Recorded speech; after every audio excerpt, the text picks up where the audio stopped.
त्वमादिदेवः पुरुषा पुराणः तुमस्य विश्वस्य परम निधानम वेत्तासि वेद्यम च परम च धाम त्वया ततं विश्वमनंत रूप वायु यमः अग्निवर्णः शशांकः प्रजापतिस्त्वं प्रपितामहस्य नमो नमस्तेस्तु सहस्रकृत्वा पुनश्च भूयोऽपि नमो नमस्ते। वसुदेवसुतं देवं कंसचाणूरमर्दनं देवकी परमानंदम श्रीकृष्णं वंदे जगद्गुरुं। कृष्णं वंदे जगद्गुरुं। कृष्णाय वासुदेवाय हरे परमात्मने प्रणत क्लेश नाशाय गोविंदाय नमो नमः। गोविंदाय नमो नमः। भगवान श्री गोविंद के साथ आज हम सभी पुनः बैठे हुए हैं, उपस्थित हैं और उनकी सानिध्यता में हमारा ये सत्र नित्य चल रहा है और ऐसी गति कर रहा है जैसी गति कहीं नहीं होती। ये गति बहुत तीव्र है, समय से इसमें गति आती है और हम सभी के प्रेरणा के स्रोत हैं भगवान श्री गोविंद। वो हमको प्रेरणा दे रहे हैं। उनकी प्रत्यक्ष कृपा और प्रेरणा की अनुभूति हम सभी को नित्य होती है। तो ऐसे नित्य अकारण करुणाकरण भगवान श्री गोविंद को प्रणाम करके आज के सत्र का शुभारंभ किया जाता है। तो हम सभी ने कल के सत्र में अध्याय संख्या 15 के श्लोक संख्या 10 पर चर्चा को गति दी थी और आज भी जो हमारा केंद्रीय विषय है वह श्लोक संख्या 10 ही है। श्री भगवान ने कहा, उत्क्रामंतम स्थितिम वा अपि भुंजानम वा गुणान्वितम विमूढ़ाः नान पश्यन्ति ज्ञान चक्षुषः। शरीर का जो जब परित्याग होता है जीवात्मा के द्वारा, उस समय या शरीर में जब स्थिति रहती है अथवा विषयों का जब उपभोग जीवात्मा के द्वारा होता है अथवा तीन गुणों से अपना अन्वित होना जब जीवात्मा मान लेता है, तो ऐसी इन स्थितियों में जो अज्ञानी लोग हैं वह इन स्थितियों को जानते नहीं हैं। जो ज्ञान चक्षु हैं लोग, जिनके नेत्र ज्ञान के द्वारा खुल गए हैं, जिनको ज्ञान चक्षु प्राप्त हो गए हैं, वे इसको जानते हैं। ये इसका विषय है आज का। तो चलिए इसी विषय पर आज की चर्चा को हम आगे की ओर गति दे रहे हैं। देखिए, जो मनुष्य या जो प्राणी इस संसार में जन्म लेता है, जिसका जन्म हुआ है, तो वो प्राणी इस संसार में से विदा भी होता है। एक पल का विनिश्चय, एक पल विनिश्चित होता है। इस पल ये मनुष्य इस संसार से विदा लेगा। दूसरी बात ये है कि जब तक ये शरीर रहता है तब तक जीवात्मा की स्थिति रहती है।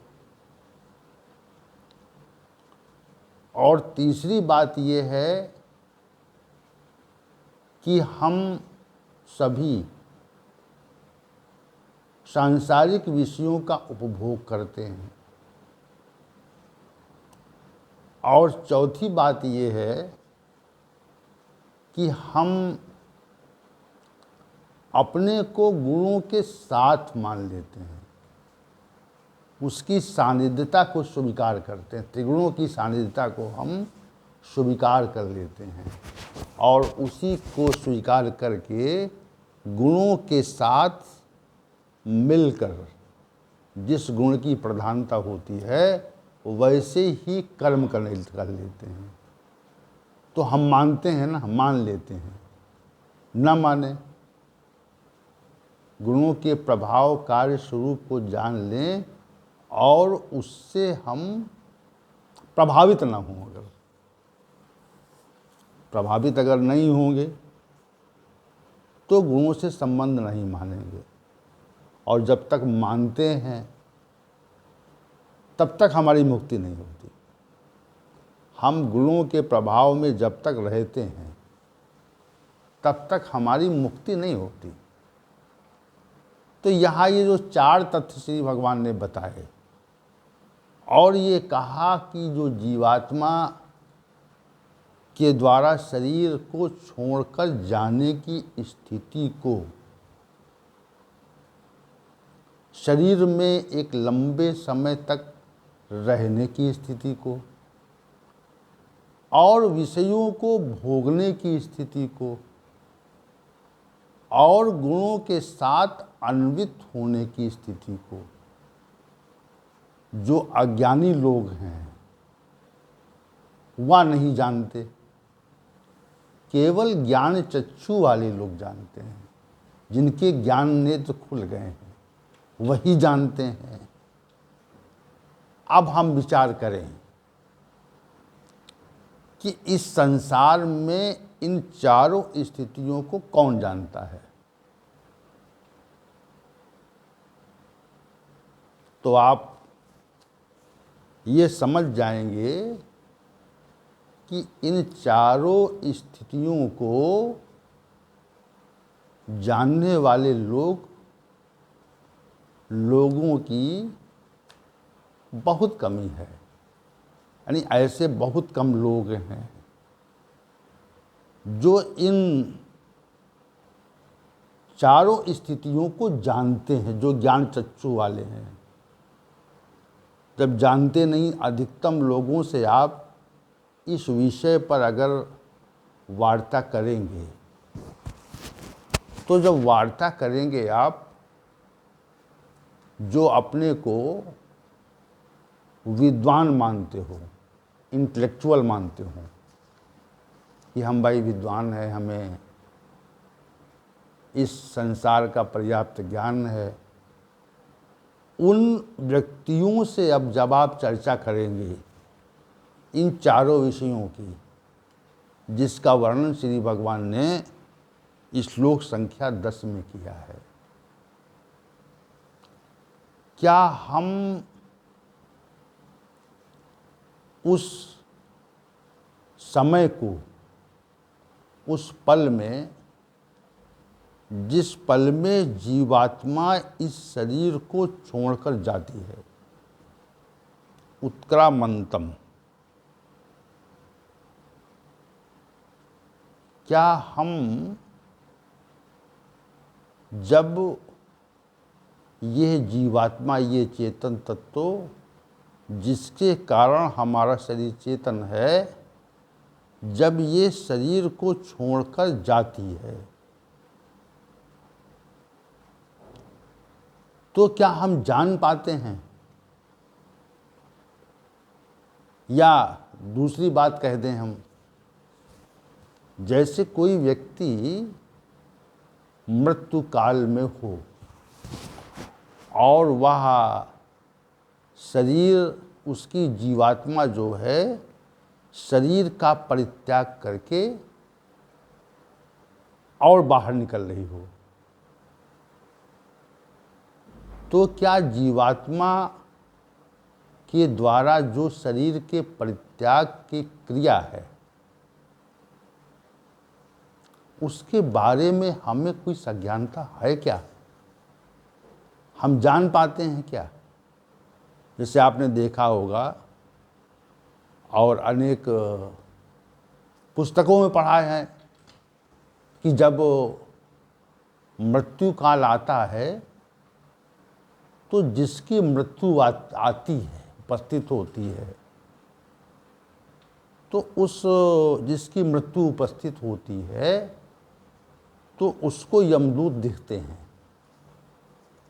यमदूत दिखते हैं। तो वो चीखता चिल्लाता है कि अमुक स्थान पे दिख रहा है, लेकिन हमको नहीं दिखता है। हम कहेंगे तो यहाँ तो कोई नहीं है, उस व्यक्ति को ही दिखते हैं जिसकी मृत्यु आती है, जिसकी मृत्यु उपस्थित होगी उसको ही दिखते हैं। तो जब दिखते हैं तो वो चीखता है, लेकिन हमको उनका आभास नहीं होता है, वो हमको नहीं दिखते, केवल उस व्यक्ति को दिखते हैं जिसको वो लेने आए हैं। ऐसा अनेक पुस्तकों में इसका वर्णन आता है, अनेक घटनाओं में वर्णन आता है इसका। तो चूंकि यहाँ पर उत्क्रामंतम पद प्रयोग हुआ है, शरीर का परित्याग करते समय, तो हमको दूसरे के शरीर से जो जीव बाहर निकलता है उस निकलने की प्रक्रिया के संदर्भ में हमें कोई सज्ञानता, जानकारी, बोध नहीं होता है। स्पष्ट है? दूसरी बात यह है कि हम भी जब मृत्यु की स्थिति में होते हैं और हमारे शरीर से जो जीवात्मा है वह शरीर से बाहर निकलने के लिए उद्यत हो और शरीर से बाहर निकल रही हो, तीन स्थितियां हैं ना। शरीर में अंतिम पल में जीवात्मा की स्थिति। दूसरी बात यह है जीवात्मा का उस शरीर से बाहर निकलना।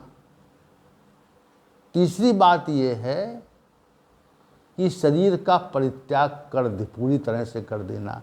निकलने की प्रक्रिया और पूरी तरह से परित्याग के पलों में अंतर रहता है, क्षणों में अंतर रहता है ना। तो इन तीनों प्रक्रियाओं को जो मूर्ख लोग हैं वह नहीं जानते, विमूढ़ा न अनुपश्यन्ति। अगर आप नहीं जान पाए तो आप भी विमूढ़ हैं, हम भी विमूढ़ हैं। भगवान की कथानुसार और भगवत गीता के सिद्धांतानुसार हम सभी मूर्ख हैं। अगर हमने चेतन तत्व को इस शरीर से बाहर होते हुए नहीं देख पाया, उसका आभास नहीं कर पाया, तो हम गीता के मतानुसार विमूढ़ा है, मतलब अज्ञानी है, ज्ञान चक्षु वाले नहीं है। ये बात श्री भगवान ने बताई।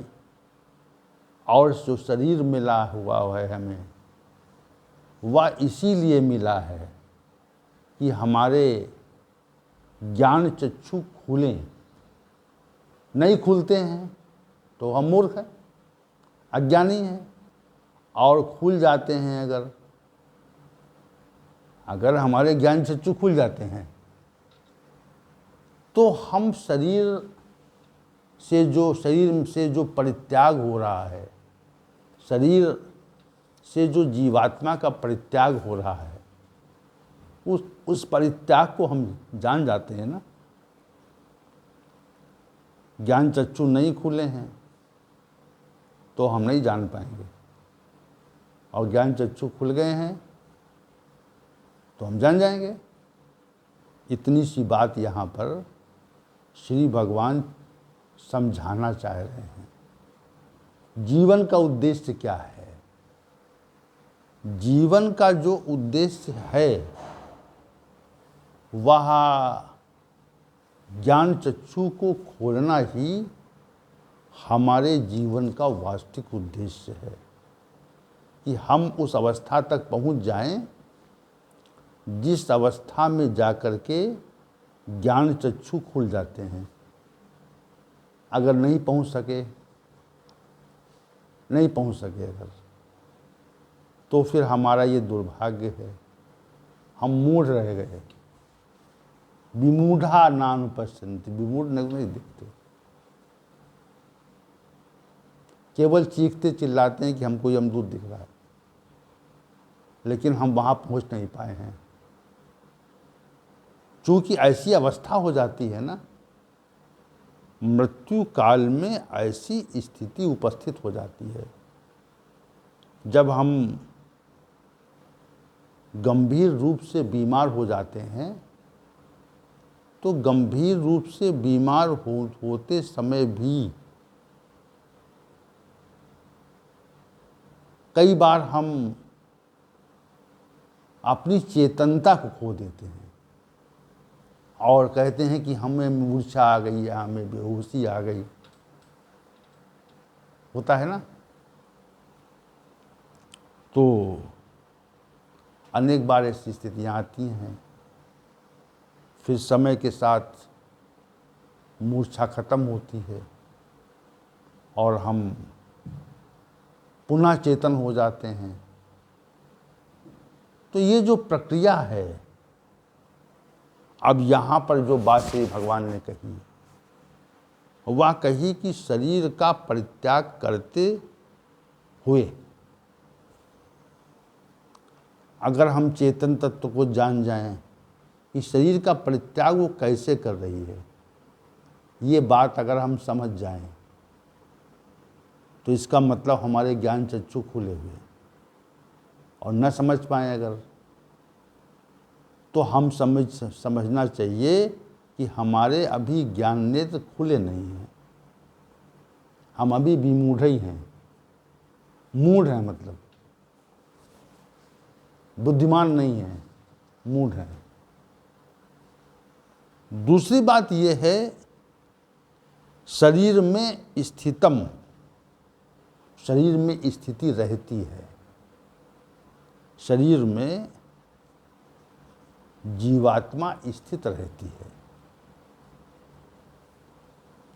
और स्थित रहने के कारण ही हम सभी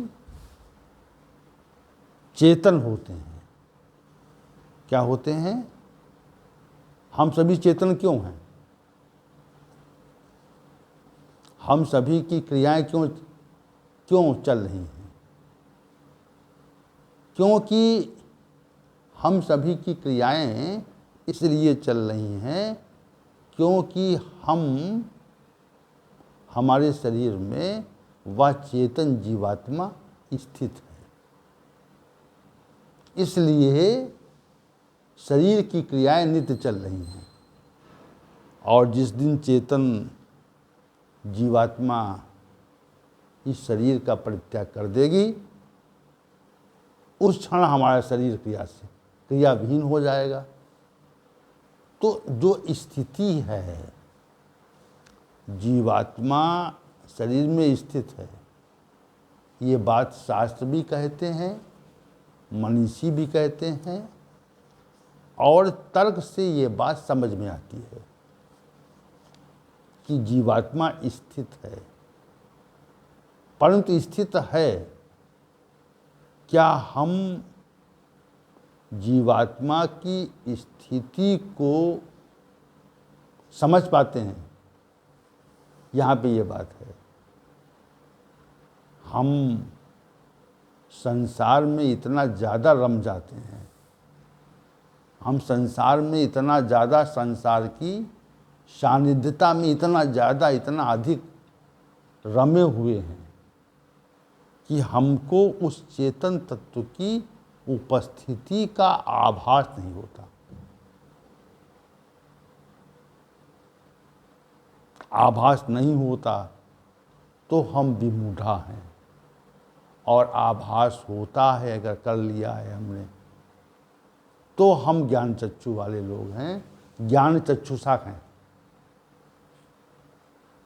अब आपने आभास किया कि नहीं किया, ये बताएं। आपने जीवात्मा की स्थिति का आभास किया या नहीं किया,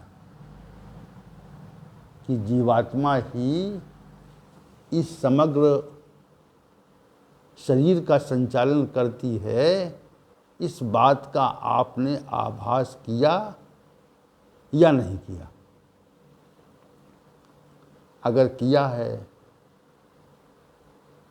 तो फिर आप ज्ञान चक्षु वाले हैं, और अगर नहीं किया है तो आप विमूढ़ हैं, मूढ़ हैं। इतनी सी बात तो है।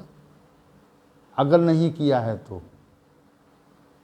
तो क्या हमने किया है या नहीं किया है, इस बात का जो विनिश्चय है, इस तथ्य का विनिश्चय हम स्वयं करते हैं।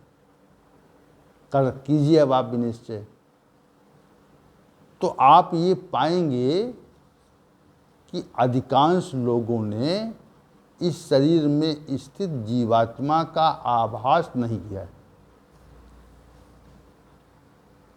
अधिकांश लोगों ने इस शरीर में स्थित जीवात्मा का आभास नहीं किया है, और किया होता अगर तो विशेष स्थिति होती। किया होता अगर, चूंकि जीवात्मा चेतन तत्व है, और चेतन तत्व का आभास कर लेने के बाद कुछ भी जानने को अवशेष नहीं रहता, तो हमें क्या कुछ जानने की इच्छा जागृत होती है, जिज्ञासा होती है? अगर होती है तो हमने उस चेतन तत्व का आभास अभी तक नहीं किया है। कुछ लोग कहते हैं हमने कर लिया है, कुछ लोग कहते हैं कि हमने अभी नहीं किया है। तो जो लोग कहते हैं कि हमने जीव का साक्षात्कार कर लिया है, तो उन लोगों ने नहीं किया है। और जो ये कहते हैं कि हमने जीव का साक्षात्कार नहीं किया है, तो उन्होंने तो नहीं किया है। तो ये कहने वाले लोग भी कि हमने जीव का साक्षात्कार कर लिया है, वे जीव के साक्षात्कार से वंचित रहते हैं। और जो लोग ये बोध करते हैं कि हमने नहीं किया है, हम ये बात जानते हैं, तो हमने जब नहीं किया है तो जीव के साक्षात्कार का प्रश्न ही नहीं है। वहाँ पर प्रश्न ही नहीं है, प्रश्न का समाप्त हो गया है। तो जीव का साक्षात्कार, यहाँ पर जो स्थितम पद प्रयोग हुआ है, उसका जो संकेत है, उसका जो श्री भगवान का कथन है जिधर, वह कथन इतना है कि हमको इस मानव जीवन में जीव का साक्षात्कार कर लेना चाहिए। अगर नहीं कर पाए हैं तो हम विमूढ़ा, मूर्ख हैं, और अगर कर लिया है तो फिर हम ज्ञान चक्षु वाले लोग हैं, हम उत्कृष्ट लोग हैं। ये बात श्री भगवान यहाँ पे कहना चाह रहे हैं कि अगर हमने कर लिया है तो फिर हम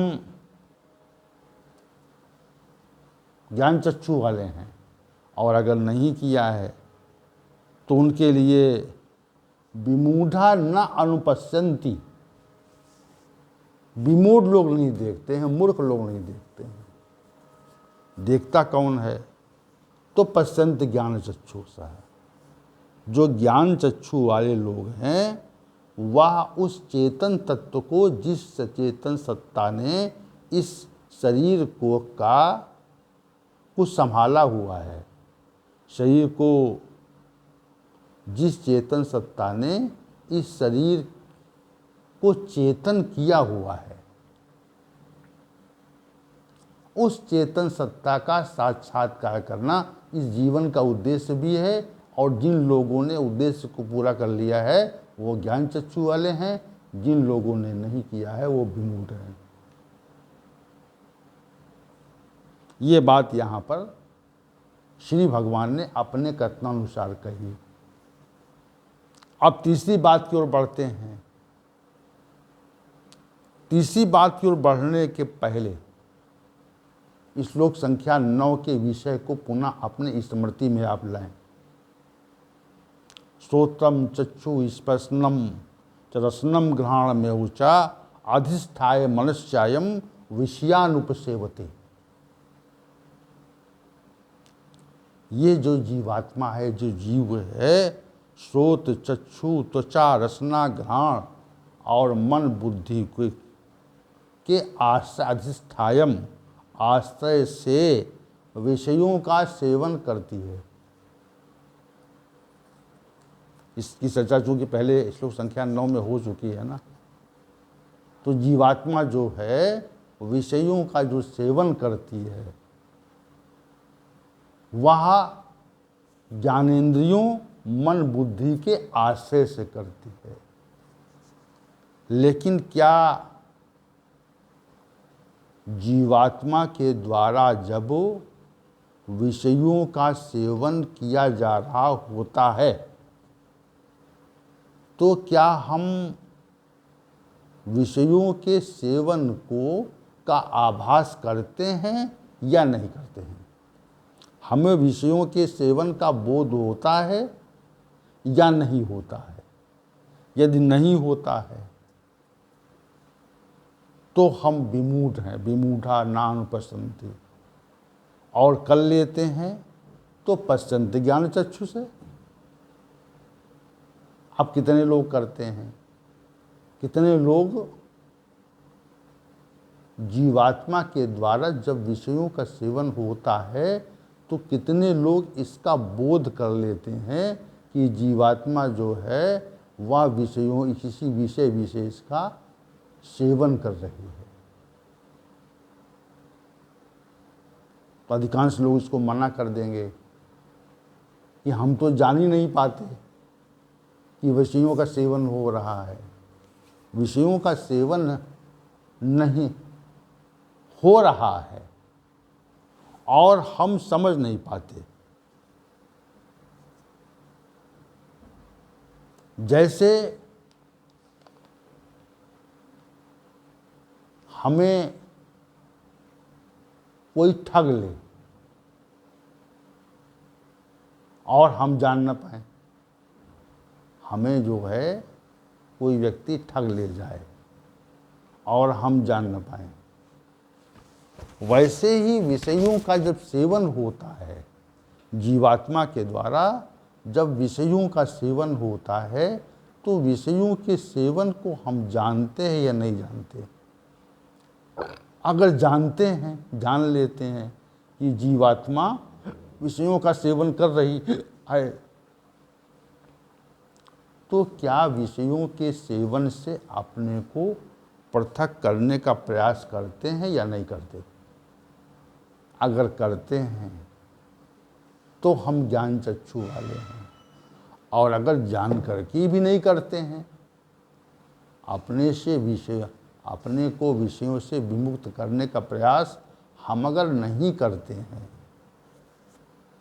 तो हम विमूढ़ा न अनुपश्यन्ति। तो वैसी स्थिति में हम विमूढ़ हैं, ये स्पष्ट बात है, स्पष्ट मत है। देखिए, विमूढ़ा नापन पसंदी। विषयों का जब सेवन होता है तो विषयों के सेवन में इतनी अधिक संलिप्तता हो जाती है, उसमें हम ऐसे डूब जाते हैं, इतना अधिक आसक्त हो जाते हैं, उनकी सानिध्यता इतनी अधिक ले लेते हैं, उनके संयोग के उनका संयोग, विषयों का संयोग होने पर इतना आनंद का आभास करने का प्रयत्न करते हैं, जिस कारण जीवात्मा के द्वारा विषयों के सेवन की प्रक्रिया को हम समझ नहीं पाते। ये विशेष बात है।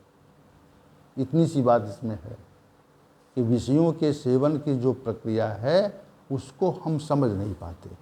हम विषयों का सेवन तो हो रहा है, लेकिन वह हमारी संज्ञानता में नहीं हो रहा है, हम कर रहे हैं। जैसे कोई अंधा व्यक्ति किसी गहरे खड्ड में गिरने की ओर जा रहा हो,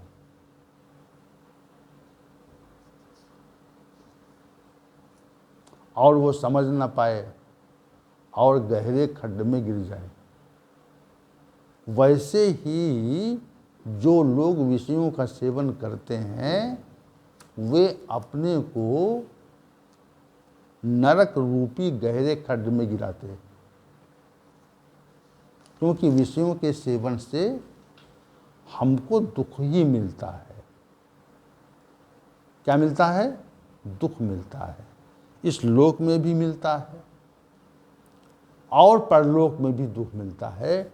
विषयों के सेवन से दुख की आवृत्ति होती है, उससे निवृत्ति नहीं होती। ये विशेष बात है। दुख की आवृत्ति होगी, विषयों के सेवन से दुख ही दुख जीवन में आता है, और दुख ही दुख जब आता है तो हमको शोक, विषाद आदि स्थितियाँ उत्पन्न हो जाती हैं, हम दुखी हो जाते हैं। तो यहाँ पर जो विषय श्री भगवान ने कहा कि क्या आप जब विषयों का सेवन करते हैं तो विषयों के सेवन काल में क्या हमारी जीवात्मा जब विषयों का सेवन कर रही होती है तो क्या उसको हम समझ पाते हैं या नहीं समझ पाते हैं? अगर नहीं समझ पाते हैं तो हम विमूढ़ हैं, और अगर समझ जाते हैं कि विषयों का सेवन हो रहा है जीवात्मा के द्वारा, जैसे कोई चोर चोरी करे और उसको हम समझ ना पावें कि ये चोर चोरी कर रहा है, और चोरी करने के बाद सामान ले जाए फिर भी समझ ना पाए हम, वैसी ही कुछ स्थिति विषयों के सेवन से संबंधित है कि विषयों का सेवन हम करते हैं, हमारी जीवात्मा करती है, इंद्रिय मन बुद्धि के आश्रय से होता है इसका सेवन, लेकिन उसको हम जान नहीं पाते, हमारा बोध वहाँ तक नहीं है। इतनी सी बात इसमें है। और अगर बोध नहीं है तो विमूढ़ा ना अनुपस्थिति, नहीं देखते हैं, नहीं देख पाते। अनु का प्रयोग किया, यहाँ पर पसंद का प्रयोग किया है, अनुपसंद कहा, यानी विषयों का के सेवन को न देखा जाना। ये एक मूर्ख व्यक्ति ही विषयों के सेवन को, जीवात्मा के विषयों का जो सेवन होता है उसको नहीं जान पाता है। ज्ञान चक्षु वाले लोग जान जाते हैं। अंतिम जो बात है गुणान्वितम की, हम सभी त्रिगुणों में घूमा करते हैं। हम सभी की जो स्थिति है वह त्रिगुणों की स्थिति है। सत्वगुण की प्रधानता से सात्विक कार्य होते हैं, रजोगुण की प्रधानता से रजोगुणी कार्य होते हैं, और तमोगुण की प्रधानता से तमोगुणी कार्य होते हैं।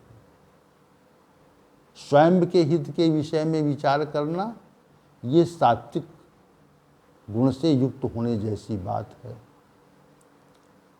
केवल स्वयं के हित के लिए विचार करना, सांसारिक वस्तुओं का संग्रह करने का प्रयत्न करना, ये रजोगुणी वाली बात है। और दूसरों के अहित के विषय में विचार करना, ये तमोगुण वाली बात है। और चूंकि गुणों से हमारी संलग्नता है नहीं, लेकिन उस संलग्नता को हमने माना हुआ है। जब शुभ कर्म करते हैं तो अपने को शुभ कर्म करने वाला मान लेते हैं, और जो सांसारिक वस्तुओं के संग्रह की चेष्टा और विलासितापूर्ण जीवन जीने का प्रयास करते हैं, तो हम ये जान नहीं पाते कि रजोगुण से हम प्रभावित हैं। और जब दुष्कर्म और दूसरों के विहित अहित की ओर उन्मुख होते हैं, तब हम ये जान नहीं पाते कि हम तमोगुण से आच्छादित हैं। गुणान्वितम पद कहा यहाँ पे। तो